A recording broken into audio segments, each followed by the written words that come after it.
زه یالاس زه دولاس زه یالاس زه رام سي رام سي كمان ريسي ران دون هاتي هنا حات كي اسيب ازمكه کېږدئ چې چاته دا په خیال کې ورنشي چې په جنګ په مرکز کې د ټریننګ په مرکز کې وطن د جهاد کې د ما یوه ثانیه تېره شوه نو ما مطلب دا چې زه جنګ مې چې نه دی کړی جنګ ته نه یم شامل شوی نو ما خساره وکوله یو کور نه مې چې بار وخت تېر شي خساره مې وکوله موږ تاسې پروردګار پیدا کړي عبادت ته یو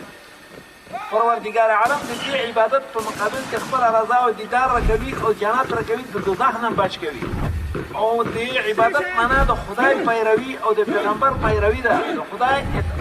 امر منل دي د پیغمبر امر منل دي د شیطان نه د کافرانو نه مخالفت ده نو دا چې په مرکز د جهاد کې ته وخت تېروي